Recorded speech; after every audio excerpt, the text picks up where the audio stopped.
The world right now has nearly 6 billion people, and these people could need food. So what we want to do is to produce food. We are sure with food we cannot go wrong. So that is why we are here, planting beans. We are planting, next time we will be planting potatoes. We started a pilot project of planting potatoes to see how well they do here. So we will take you to that section where we have planted potatoes for you to see for yourself how well they are doing. So on 2 acres, sometimes we do harvest up to 10 bags of beans. But I guess if we could have someone is dedicated to be working on this farm, we can get even 12 bags of beans from a 2 acre farm. So other things which you can do here in Kongasis is in Nakuru County, is rearing goats and sheep, because sheep, they do very well here and they are highly marketable, they are on demand. So that is another option which you can do while staying in this section of the country. So now we will move on and we show you the other parts of the farm, what we do have here. So we can move around. For domestic use.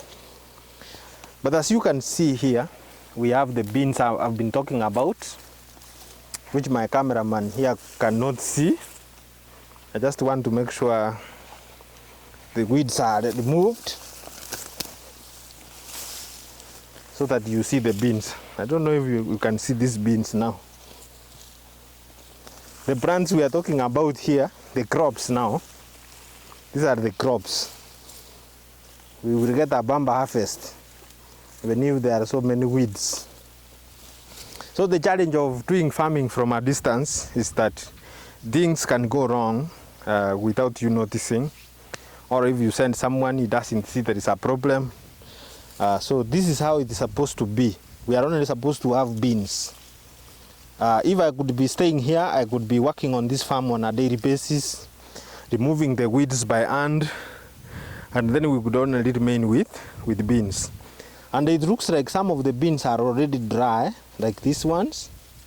So I don't know if we give them another 3 weeks, if we will find them. I think we will find they have dried and they have spread from the buds, and then they will be on the ground like last time. So basically what happened here, after we harvested beans, what happened is we wanted to plant another season of beans, but we found that these ones have already germinated on the ground. So I asked for advice from senior farmers in this region. They told me there is no need to start planting beans again. So they asked me to continue with what we already have. So this just germinated by themselves, and we want to see how many bags of beans we can harvest next month, because they are nearly ready for harvesting. I can see some dry beans here.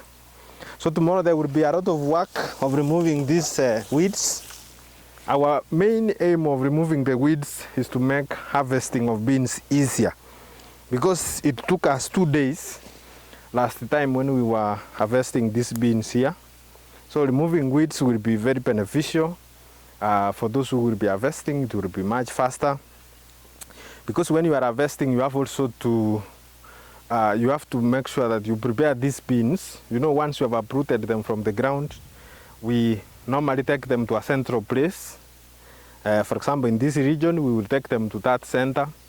Then we prepare them by using sticks.